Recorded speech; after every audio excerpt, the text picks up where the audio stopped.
लो प्यारे साथियों, कैसे हैं आप लोग। मुझे उम्मीद है कि आप लोग स्वस्थ होंगे और मस्त होंगे। तो साथियों, जैसा कि आप लोगों को पता है कि मैं इस बीटीसी स्टडी चैनल पर लगातार पिछले सप्ताह से क्लास 10th का फिजिक्स का वीडियो ला रहा हूं। मुझे उम्मीद है कि आप लोग वो तमाम वीडियोज देखे होंगे। अगर नहीं देखे हैं तो आप लोग जाकर के उन्हें देख सकते हैं, क्योंकि बहुत ही आसान तरीकों से, बहुत ही आसान शब्दों में बताया गया है। आपको रटने का बिल्कुल ही मौका वहां नहीं छोड़ा गया है। आप लोग जाएं, उन्हें देखें। जैसा कि लेक्चर नंबर 5-6 में हम अवतल दर्पण और उत्तल दर्पण में F बराबर R/2 को हम सिद्ध किए थे, आसान शब्दों में किए थे। आप लोग जाकर के देख सकते हैं उसे। आज जो हम स्टार्ट करने वाले हैं, आज हम स्टार्ट करेंगे अवतल दर्पण के द्वारा जो प्रतिबिंब प्राप्त होता है उनके कुछ नियम।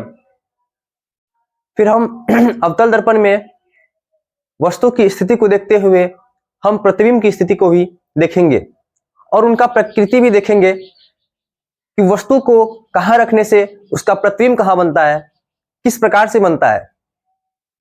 वस्तु की तुलना में प्रतिबिंब छोटा बनता है या वस्तु की तुलना में प्रतिबिंब बड़ा बनता है। तो आइए उससे पहले हम देख लेते हैं अवतल दर्पण के द्वारा जो कुछ प्रतिबिंब प्राप्त होता है उनसे संबंधित कुछ नियम। अवतल दर्पण द्वारा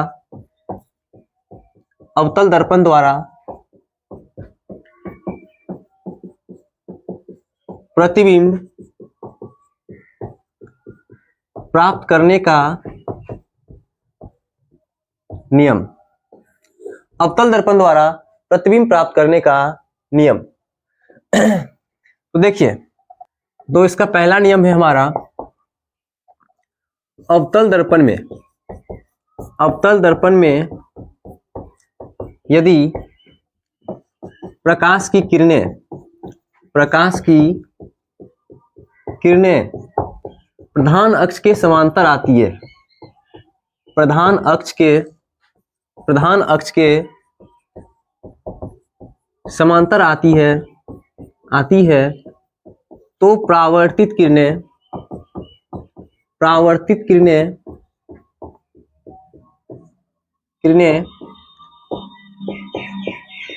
फोकस पर मिलती है। परावर्तित किरणें जो होती है वो फोकस पर मिलती है। यानी कि अवतल दर्पण में यदि प्रकाश की किरणें प्रधान अक्ष के समांतर आती है तो परावर्तित किरणें यानी रिफ्लेक्टेड किरणें जो होगा वो प्रधान अक्ष के एक बिंदु पर यानी कि मुख्य फोकस पर जाकर मिलती है। जैसा कि देखिए, एक अवतल दर्पण हम बनाते हैं। ये हमारा जैसे आप लोग को पता होगा कि हम बताएं कि अवतल दर्पण का जो परावर्तक सतह होता है वो धंसा हुआ रहता है। अवतल दर्पण का परावर्तक सतह धंसा हुआ रहता है। धंसा हुआ भाग तो इधर से है, तो परावर्तक सतह ये हुआ, तो इसका बाह्य सतह जो हो जाएगा हमारा वो रजतित हो जाएगा। इसका बाह्य सतह, बाहरी सतह रजतित होगा। तो इसमें सबसे पहले हम लोग एक प्रधान अक्ष बना लेते हैं। ये हो गया हमारा प्रधान अक्ष और ये ज्यामितीय केंद्र है, इसको हम लोग ध्रुव कहते हैं यानी पॉल कहते हैं। उसके बाद यहाँ हमारा एक होता है वक्रता केंद्र। तो इसमें सबसे पहले एक किरणें आएगी प्रधान अक्ष के समांतर और दर्पण की सतह से टकराई, और टकराने के बाद ये प्रधान अक्ष के एक बिंदु से होकर वापस लौट जाती है, जिस बिंदु को मुख्य फोकस कहते हैं। या फिर हम बोल सकते हैं कि आपतित किरणें अगर प्रधान अक्ष के समांतर है, तो रिफ्लेक्टेड किरण फोकस से होकर निकल जाती है। ये जो है फोकस से होकर के निकल जाती है। इसका नाम दे सकते हैं हम लोग AB। ये AB आपतित किरण है। M और M' नाम का एक अवतल दर्पण है। ये जो दर्पण है हमारा, ये है अवतल दर्पण। तो ये पहला नियम था हमारा।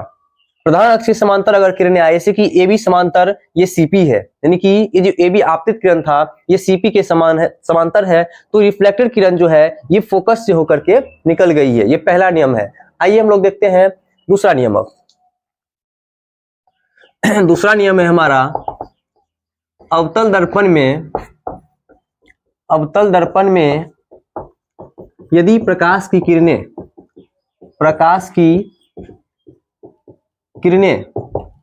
फोकस से होकर निकलती है या बोल सकते हैं टकराती है, तो परावर्तित किरणें प्रधान अक्ष के समांतर हो जाती है, प्रधान अक्ष के समांतर हो जाती है समांतर हो जाती है। ये हमारा दूसरा नियम है।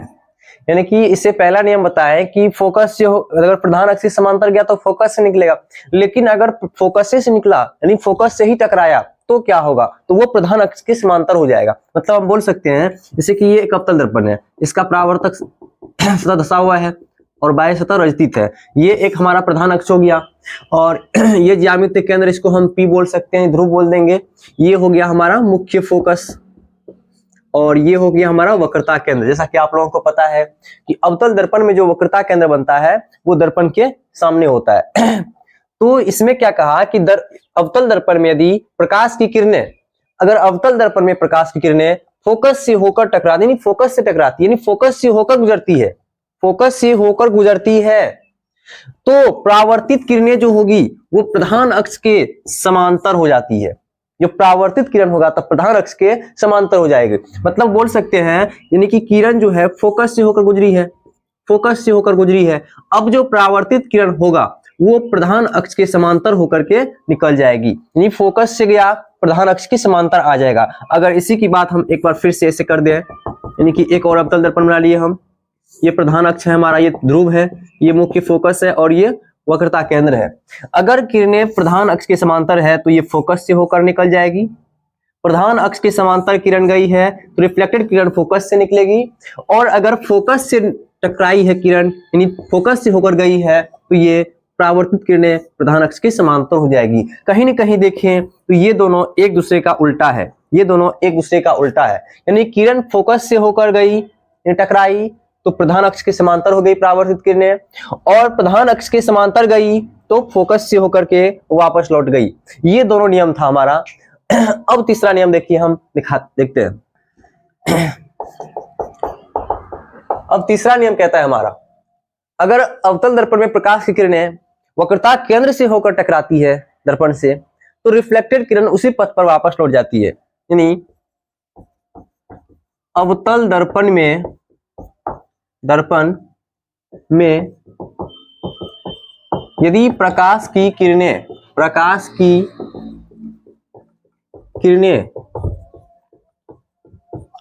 वक्रता केंद्र से होकर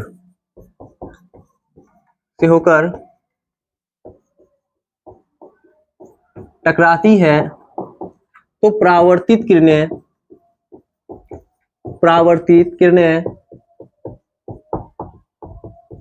उसी पथ पर वापस लौट जाती है। हम बताएं यहाँ पे कि अवतल दर्पण में, जो अवतल दर्पण है उस दर्पण में यदि प्रकाश की किरणें वक्रता केंद्र से होकर टकराती है तो परावर्तित किरणें जो होगी वो उसी पथ पर रिटर्न हो जाएगी। यानी कि हम बना सकते हैं जैसे कि एक ये अवतल दर्पण हम बना लिए, ये हमारा एक अवतल दर्पण है, ये हो गया हमारा एक प्रधान अक्ष, ये हो गया वक्रता केंद्र और ये हो गया हमारा मुख्य फोकस। तो हम अभी यहाँ पे बताएं कि यदि किरणें वक्रता केंद्र से होकर गई, टकराई वक्रता केंद्र से होकर, तो रिफ्लेक्टेड किरण जो होगा, परावर्तित किरणें जो होगी वो इसी पथ पर पुनः वापस लौट जाएगी। ये तीसरा नियम था, चाहे किरणें किधर से भी निकल क्यों न जाए वक्रता केंद्र से, रिफ्लेक्टेड किरण इसी पथ पर वापस आएगी। और दूसरा था हमारा कि अगर अवतल दर्पण में किरणें फोकस से होकर गई है तो परावर्तित किरणें जो है प्रधान अक्ष के समांतर हो जाएगी। लेकिन अगर इसी का उल्टा हम बोलते हैं, अगर किरणें प्रधान अक्ष के समांतर गई हुई है तो रिफ्लेक्टेड किरण फोकस से होकर के निकल जाएगी। ये तीन नियम था हमारा अवतल दर्पण में प्रतिबिंब प्राप्त करने का। तो आइए अब हम लोग देखते हैं कि इसी दर्पण में वस्तु की स्थिति, मतलब वस्तु को हम कहाँ रखें तो उसका प्रतिबिंब कहाँ बनेगा, देखते हैं। आइए हम लोग, जैसा कि आप लोग देख सकते हैं यहाँ पे, अब हम लोग देखने वाले हैं अवतल दर्पण के द्वारा विभिन्न प्रकार के प्रतिबिंब का निर्माण मतलब करने वाले हैं। तो प्रतिबिंब का निर्माण करने के लिए हमें वस्तु की स्थिति को कहीं न कहीं देना होगा, चाहे वस्तु फोकस पर हो, वक्रता केंद्र पर हो, अनंत पर हो, या फोकस और अनंत वक्रता केंद्र और अनंत के बीच हो, या फोकस और अनंत के बीच हो, सॉरी फोकस और अनंत के बीच कभी वस्तु नहीं रहता है। तो हम देखते हैं पहले कि वस्तु को हम कहाँ रखें तो उसका प्रतिबिंब कहाँ बनता है। तो सबसे पहले हम फोकस पर लेके चलते हैं। देखेंगे यदि अवतल दर्पण में वस्तु फोकस पर स्थित हो तो, नहीं अवतल दर्पण में यदि वस्तु को हम फोकस पर रख दें तो इसका प्रतिबिंब कहां बनने वाला है। अगर वस्तु फोकस पर रखा हुआ है तो इसका प्रतिबिंब कहां बनने वाला है। तो आइए हम लोग देखते हैं थोड़ा सा फिगर के साथ। तो हम लोग अब ले लेंगे एक स्टिक ले लिए हैं। हालांकि इसका उपयोग हम लोग ऑफलाइन क्लास में करते हैं, तो आइए अभी ऑनलाइन क्लास में इसका उपयोग नहीं करना है। अभी हम थोड़ा फिगर के लिए इसका उपयोग कर लेते हैं। तो सबसे पहले हमें एक अवतल दर्पण बना लेना है और इसका एक सतह रचित कर देना है।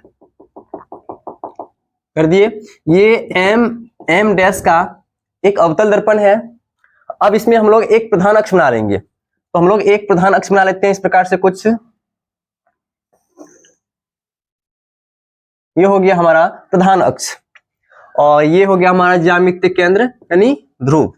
तो अब देखिए इसमें क्या होता है कि ये बिंदु जो है ये है हमारा मुख्य फोकस और ये जो है ये है वक्रता केंद्र। जैसा कि अभी हम आप लोगों को बताएं कि इस दर्पण में वस्तु को रखे हैं कहां पे, फोकस पर, यानी एफ पर। वस्तु को रखे हैं हम एफ पर, यानी कि यहां पर हम रख देते हैं एक वस्तु को। तो ये हमारा हो गया एक वस्तु को फोकस पर रखे हैं। अब हम लोग देखने वाले हैं कि इसका प्रतिबिंब कहां बनेगा। तो सबसे पहले क्या होता है कि एक किरण जो है वस्तु से टकराती है। एक किरण जो है वस्तु से इस प्रकार से कुछ इस प्रकार से टकराती है, इस प्रकार से टकराई। फिर टकराने के बाद आप लोगों को पता है कि यदि कोई किरणें प्रधान अक्ष के समांतर जाती है, यदि कोई किरणें प्रधान अक्ष के समांतर जाती है तो रिफ्लेक्टेड किरण जो होता है वो फोकस से होकर ही सीधे निकल जाता है। तो देखिए यहां से जो रिफ्लेक्टेड किरण होगा इसका, ये रिफ्लेक्टेड किरण ये सीधे फोकस से होकर के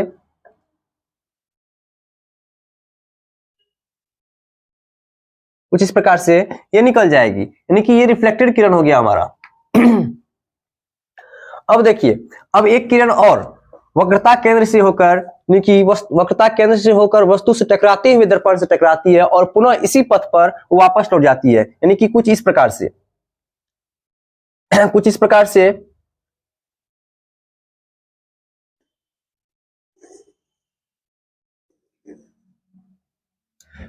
से जो है एक किरण वक्रता केंद्र से होते हुए वस्तु से टकराती है और पुनः परावर्तन के बाद इसी पथ पर वापस लौट जाती है। तो हम देखने वाले थे कि अगर वस्तु को हम फोकस पर रखेंगे, यदि वस्तु को हम फोकस पर रखेंगे तो इसका प्रतिबिंब कहां बनेगा। तो आप लोग देख सकते हैं ये दोनों जो है एक दूसरे को जहां जाकर के काट देता है वहीं इसका प्रतिबिंब बनेगा। लेकिन अगर ध्यान से देखा जाए तो ये काटने वाला है नहीं, यानी कि आप लोग समझ सकते हैं कि वक्रता केंद्र से बाहर जितना भी क्षेत्र बचता है, जितना भी जगह होता है वक्रता केंद्र से बाहर इधर, वो सब के सब अनंत होता है, यानी कि अनंत का भाग होता है ये। तो ये जो है कहीं न कहीं देखा जा रहा है तो ये आगे बढ़ते जाएगा, यानी कि एक दूसरे के समांतर चलेगा ये। तो इसका प्रतिबिंब जो बनेगा कहीं न कहीं हम लोग अगर देखें तो ये वक्रता केंद्र से बाहर, कहने का मतलब ये जाकर के काफी दूरी पर बनेगा, बहुत दूरी पर बनेगा, यानी कि हम बोल सकते हैं कि इसका जो प्रतिबिंब बनेगा वो बनेगा अनंत पर। जी हाँ दोस्तों, इसका जो प्रतिबिंब बनेगा अनंत पर बनेगा, यानी कि यदि वस्तु को हम फोकस पर रखेंगे तो उसका प्रतिबिंब बनेगा कहां पे, तो अनंत पे। अब देखिए इसका प्रकृति दूसरा। अब जो इसका प्रतिबिंब बन रहा है वो प्रधान अक्ष के नीचे, ऊपर नहीं, ऊपर तो वस्तु है, इसका जो इमेज बन रहा है, प्रतिबिंब बन रहा है वो इसके नीचे बन रहा है। तो कहीं ना कहीं देखा जाए तो प्रतिबिंब जो बनेगा वो कुछ इस प्रकार से बनेगा, सीधा नहीं, ये इस प्रकार से बनेगा, यानी उल्टा बनेगा इसका। तो दूसरा हो जाएगा प्रकृति इसका उल्टा। और इसके बाद इसका तीसरा प्रकृति क्या हो जाएगा, यानी कि अगर हम लोग देखें तो इसका तीसरा प्रकृति वास्तविक हो जाएगा, यानी कि वास्तविक, क्योंकि इसको जो हम सामने से देख सकते हैं कि ये पर्दे पर प्राप्त किया जा सकता है, इसलिए हम इसको बोल सकते हैं इसका तीसरा प्रकृति हो जाएगा हमारा वास्तविक। और वस्तु से प्रतिबिंब का आकृति कैसा होगा। तो देख सकते हैं वस्तु कितना बड़ा है। अब जो प्रतिबिंब बनने वाला है ये कहीं ना कहीं देखा जा रहा है तो ये प्रधान अक्ष के काफी निकट नीचे जा रहा है, नीचे काफी नीचे कहीं ना कहीं देखा है तो प्रतिबिंब जो बनेगा वस्तु से काफी बड़ा बनेगा, काफी बड़ा बनेगा। तो ये था हमारा, इसे ध्यान रखना है। बोर्ड एग्जाम में कई बार यहाँ से क्वेश्चन आया है और प्रत्येक बार एक क्वेश्चन यहाँ से ऑब्जेक्टिव में रहता है कि अवतल दर्पण के द्वारा जो विभिन्न प्रकार के प्रतिबिंब बनता है, यहाँ से छह तरह से जो हम लोग बनाते हैं उसमें से एक क्वेश्चन से यहाँ आप लोगों को देखने को मिल जाएगा। तो आप लोग ध्यान से देखेंगे, यदि वस्तु को फोकस पर रखे हैं तो इसका प्रतिबिंब अनंत पर बनेगा, और ध्यान रखिएगा अगर अनंत पर रखेंगे तो इसका प्रतिबिंब फोकस पर बनेगा। यदि फोकस पर रखेंगे तो प्रतिबिंब अनंत पर बनेगा, और अगर अनंत पर रखेंगे तो प्रतिबिंब फोकस पर बनेगा। इसे ध्यान रखना है। उल्टा बनेगा, क्योंकि देख सकते हैं ये प्रतिबिंब जो है कहीं ना कहीं प्रधान अक्ष के नीचे जा रहा है तो ये उल्टा बन रहा है, और ये इसके सामने है, यानी कि इसको हम पर्दे पर प्राप्त कर सकते हैं और किया जा रहा है, इसलिए ये वास्तविक प्रतिबिंब है। और आप लोगों को पता है कि वास्तविक प्रतिबिंब जो है उसे हम लोग पर्दे पर प्राप्त कर सकते हैं। और साथ साथ में ये जो है काफी नीचे प्रधान अक्ष के नीचे जा रहा है, इसलिए इसके कारण हम लोग बोल सकते हैं अनंत पर तो बनता ही है, साथ साथ में वस्तु से वो काफी बड़ा बनेगा। आइए हम लोग देखते हैं अगला। तो आइए नंबर 2 में देखते हैं। अवतल दर्पण में यदि वस्तु अनंत पर स्थित हो तो उसका प्रतिबिंब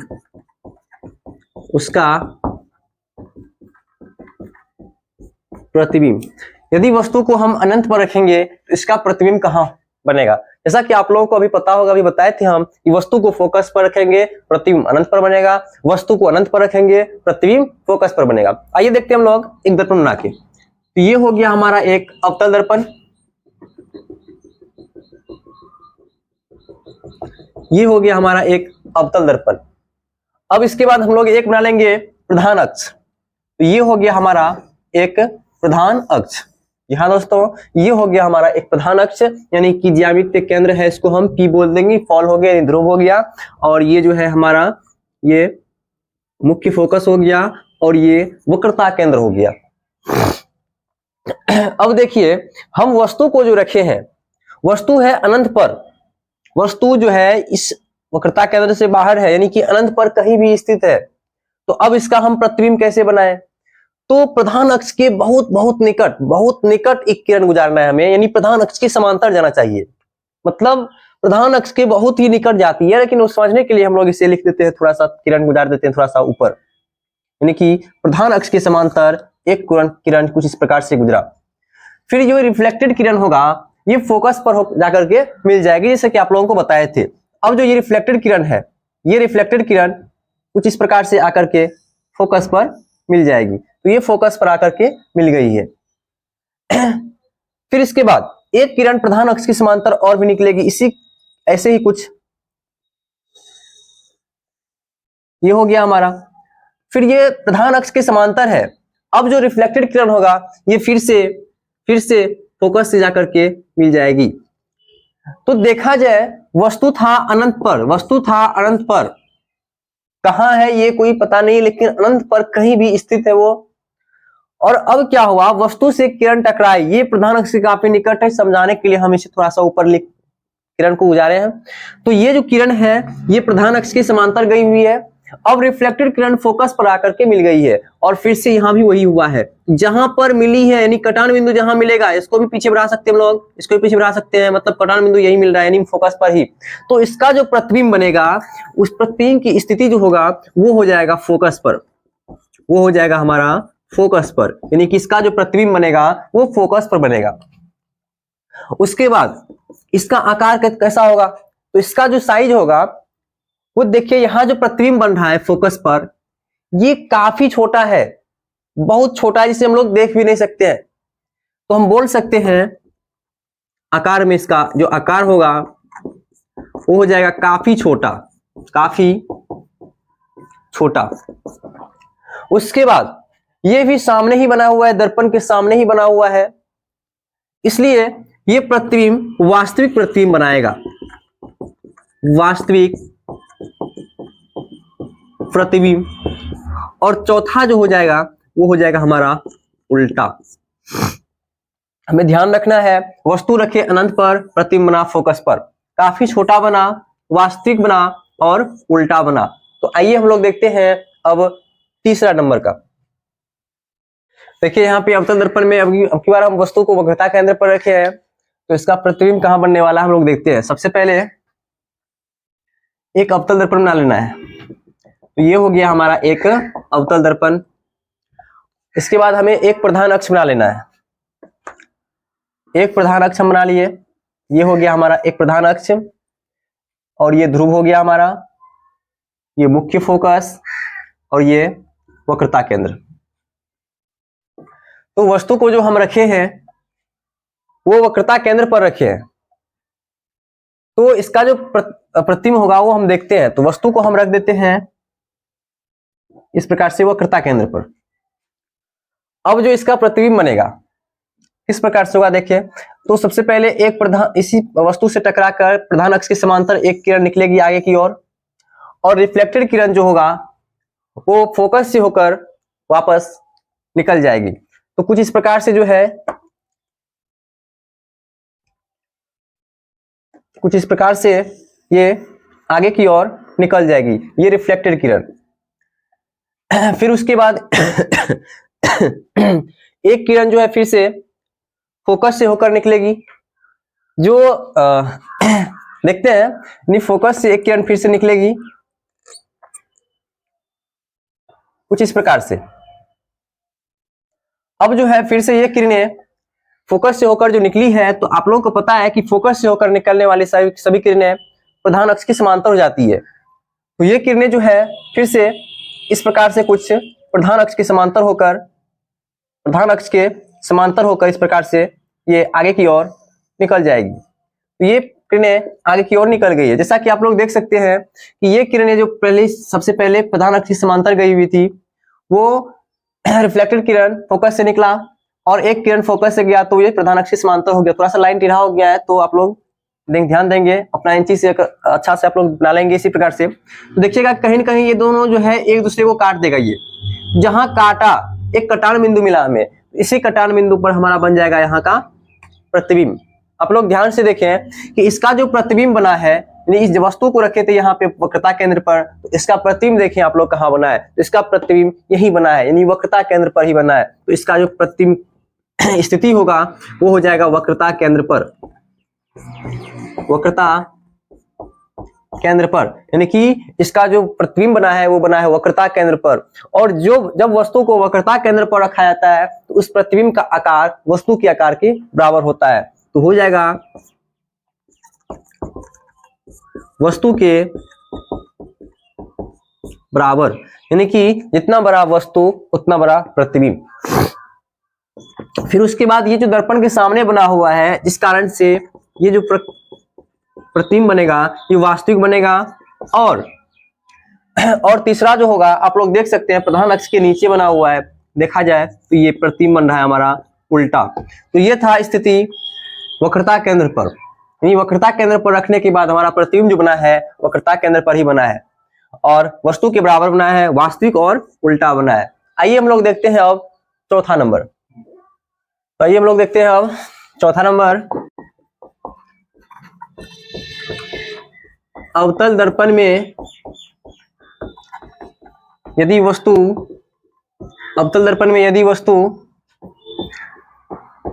वक्रता केंद्र और फोकस के बीच स्थित हो, फोकस के बीच स्थित हो, तो उसका प्रतिबिंब।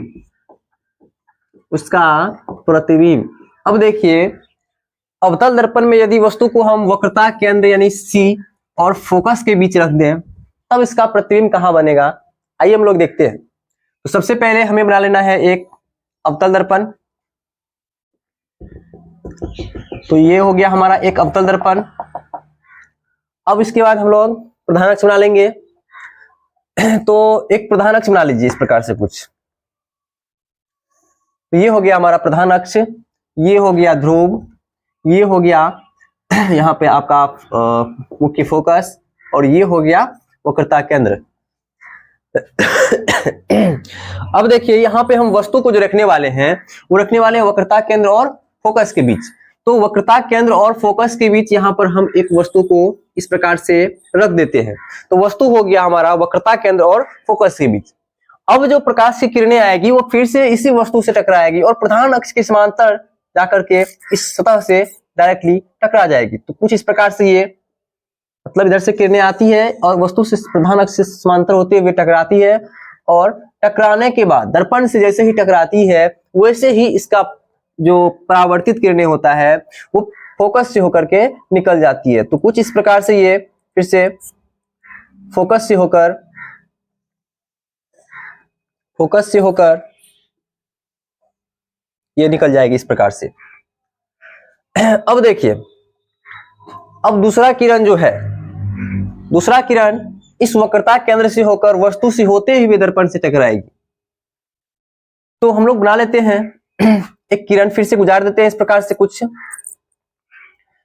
जो किरणें वस्तु से भी टकराए और वक्रता केंद्र से होकर ही निकले। तो कुछ इस प्रकार से ये टकराई, यानी कि हम किरण को इस प्रकार से गुजार दिए और इसको हम लोग पीछे तक बढ़ा देते इस प्रकार से, पीछे तक हम बढ़ा दिए इसे। आप लोग देख सकते हैं वक्रता केंद्र से होकर ये किरणें गुजरी है, तो इसी पथ पर ये पुनः वापस भी होगा, क्योंकि इससे पहले हम आप लोगों को बता चुके हैं ये बातें। थोड़ा सा प्रधान अक्ष को भी हम पीछे बढ़ा लेते हैं, अनंत भाग को थोड़ा सा हम पीछे कर देते हैं। कुछ इस प्रकार से ये पीछे हो गया और इस किरणें को भी हम थोड़ा पीछे कर लेते हैं। ये हुआ। अब देखिए ये दोनों जो है एक दूसरे को यहाँ नीचे आकर के काट दिया है। जहां काटा है, जहां कटार बिंदु मिला है, इसको कुछ इस प्रकार से हम प्रधान अक्ष यानी अनंत भाग से इस प्रकार से हम मिला दिए इसको, तो यहाँ पे मिल गया। तो यहाँ बना हमारा प्रतिबिंब। अब आप लोग देख सकते हैं यहाँ पर जो वस्तु रखे थे वक्रता केंद्र और फोकस के बीच, तो इसका प्रतिबिंब कहाँ बना, ये वक्रता केंद्र है और ये क्षेत्र हो गया हमारा अनंत। तो वक्रता केंद्र और अनंत के बीच हमारा बना हुआ है प्रतिबिंब। तो हम लिख सकते हैं यहाँ पे वक्रता केंद्र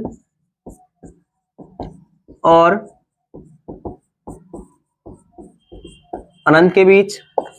दूसरा होगा सामने बना हुआ है तो हो जाएगा इसका वास्तविक प्रतिबिंब।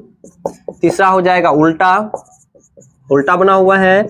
और चौथा जो होगा हमारा वो वस्तु से देखिए काफी बड़ा है, तो लिख सकते हैं वस्तु से बड़ा। आप लोग ध्यान देंगे इसे कि जैसे वक्रता केंद्र का हम नाम लेते हैं, जैसे मान के चलिए हम बोल दिए वक्रता केंद्र और फोकस के बीच वस्तु रखा हुआ है, तो वक्रता केंद्र का वक्रता केंद्र ही होगा, और फोकस बोलेंगे तो फोकस का हो जाएगा हमारा अनंत। लेकिन उल्टा अगर कर दे, यानी हम बोल दे कि नहीं वस्तु वहां नहीं वस्तु यहाँ है, यानी वक्रता केंद्र और अनंत के बीच है, तो वक्रता केंद्र बोले तो फिर से वक्रता केंद्र ही होगा, मतलब वक्रता केंद्र में कोई परिवर्तन नहीं होगा। और अनंत बोले अगर अनंत, तो इसका फिर से हो जाएगा फोकस, यानी एक दूसरे का उल्टा ये है। और इससे पहले जो बताए थे, यानी फोकस बोले तो उसका हो जाएगा अनंत, और अनंत बोले तो इसका हो जाएगा फोकस। आइए हम लोग देखते हैं अब पांचवा। तो आइए हम लोग देखते हैं पांचवा नंबर। इसमें है अवतल दर्पण में, अवतल दर्पण में यदि वस्तु अनंत और वक्रता केंद्र के बीच, वक्रता केंद्र के बीच स्थित हो तो उसका प्रतिबिंब, उसका प्रतिबिंब। तो देखिए इसका प्रतिबिंब कहां बनेगा, वस्तु अगर अनंत और वक्रता केंद्र के बीच होगा तो उसका प्रतिबिंब कहां बनेगा। तो आइए हम लोग देख लेते हैं उसका आकृति के साथ। तो इसके लिए हम फिर से एक स्टिक ले लिए हैं। तो एक पहले हमें बना लेना है अवतल दर्पण।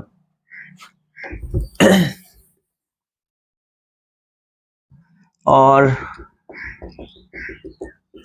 फिर इसके बाद हम क्या करेंगे, एक प्रधान अक्ष खींच लेंगे। तो ये हो गया हमारा एक प्रधान अक्ष, प्रधान अक्ष हो गया, और ये हो गया ध्रुव। फिर इसके बाद एक हम मुख्य फोकस बना लेते हैं। यहाँ पे मुख्य फोकस बिंदु ये हो गया, और उसके बाद एक वक्रता केंद्र ले लिए। अभी जो वस्तु को रखे हैं वो रखे हम वक्रता केंद्र और अनंत के बीच, या फिर बोल सकते हैं अनंत और वक्रता केंद्र के बीच। तो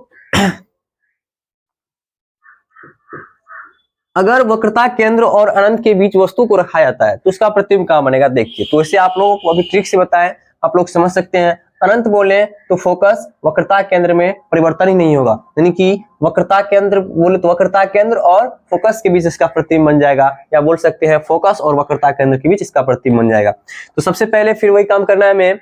एक किरण प्रधान अक्ष के समांतर इसी प्रकार से वस्तु से टकराएगी और प्रधान अक्ष के समांतर जाकर के इस प्रकार से अपरावर्तित हो जाएगी।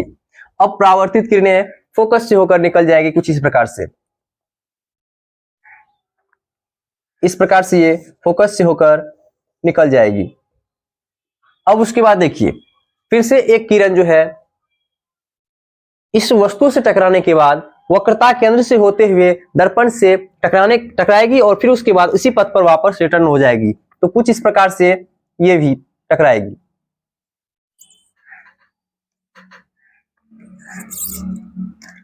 तो देख सकते हैं इस प्रकार से वस्तु से प्रकाश टकराई वक्रता केंद्र से होते हुए, अब इसी पथ पर ये पुनः वापस भी लौट जाएगी। तो देखा जाए तो कहीं ना कहीं यहाँ पे एक बिंदु कटन बिंदु मिल गया हमारा, जहां वस्तु का प्रतिबिंब बन रहा है। तो आप लोग देख सकते हैं वक्रता केंद्र और अनंत के बीच वस्तु को रखने से इसका प्रतिबिंब वक्रता केंद्र और फोकस के बीच बन गया। तो पहला हो जाएगा हमारा वक्रता केंद्र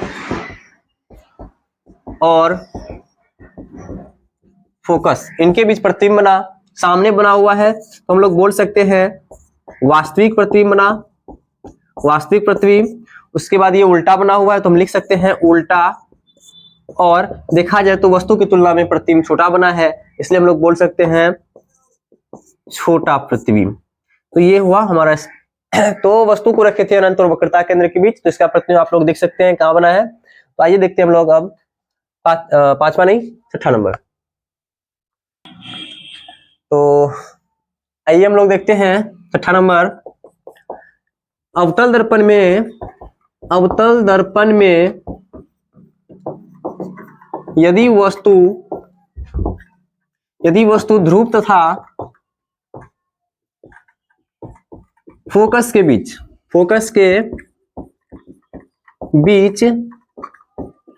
स्थित हो तो उसका प्रतिबिंब। तो देखिए वस्तु अवतल दर्पण में अब की बार कहां रखा हुआ है, ध्रुव और फोकस के बीच, तो इसका प्रतिबिंब कहां बनेगा, ध्यान से देखिएगा, इसे समझना बेहद ही जरूरी है। इसके लिए फिर से हम एक स्टिक का प्रयोग कर लेते हैं। तो उससे पहले हमें बनाना है एक अवतल दर्पण। कुछ इस प्रकार से हम एक अवतल दर्पण बना लिए, नाम दे सकते हैं हम लोग MM'। अब इसके बाद हमें एक प्रधान अक्ष खींच लेना है, तो हम एक प्रधान अक्ष खींच लेते हैं। ये हो गया हमारा प्रधान अक्ष, और ये ज्यामितीय केंद्र जो है इसको हम लोग ध्रुव बोलेंगे। ये हो गया हमारा मुख्य फोकस, और ये हो गया वक्रता केंद्र। अब जो है वस्तु को रखेंगे हम लोग ध्रुव और फोकस के बीच। तो यहां जो वस्तु को रखा जा रहा है कुछ इस प्रकार से, ये वस्तु हो गया हमारा, नहीं फोकस और ध्रुव के बीच मेरा वस्तु हो गया रखा हुआ, रख दिया वहां पे। अब जो है एक किरण कुछ इस प्रकार से वस्तु से टकराएगी, यानी प्रधान अक्ष के समांतर आते हुए वस्तु से टकराते हुए ये किरण जो है दर्पण की सतह से टकराने के बाद अब ये वापस रिटर्न होगी, यानी कि परावर्तित होगी। तो परावर्तित जो होगी तो इसमें रिफ्लेक्टेड किरण जो होगा, रिफ्लेक्टेड किरण, तो इस प्रकार से कुछ इसे रिफ्लेक्ट कर देना है हमें।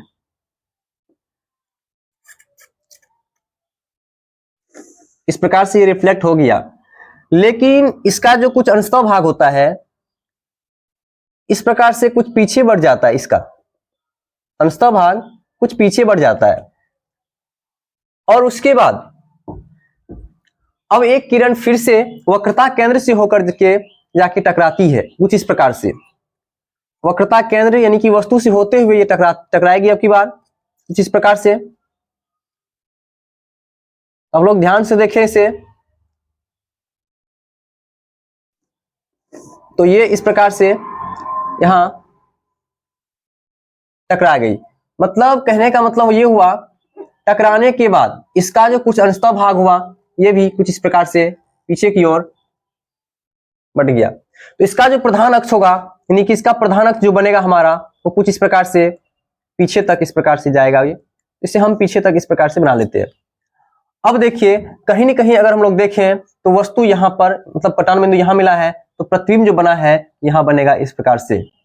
अब आप लोग देखें इसका जो प्रतिबिंब बना हुआ है ये दर्पण के पीछे बना हुआ है, और आप लोगों को पता है कि अगर वस्तु का प्रतिबिंब दर्पण के पीछे बनता है तो वो काल्पनिक बनता है, क्योंकि उसे हम पर्दे पर प्राप्त नहीं कर सकते हैं। लेकिन अगर यही दर्पण के सामने बनता है तो इसे हम लोग वास्तविक प्रतिबिंब बोलते हैं, क्योंकि उसे हम पर्दे पर प्राप्त कर सकते हैं। तो देख सकते हैं अब इसका पहला जो प्रकृति हो जाएगा, हम बोल सकते हैं ये जो प्रतिबिंब बना है ये दर्पण के पीछे बना है, दर्पण के पीछे। फिर बोल सकते हैं वस्तु से बराबरा हुआ है, काल्पनिक बना हुआ है और सीधा बना हुआ है, कुछ इस प्रकार से।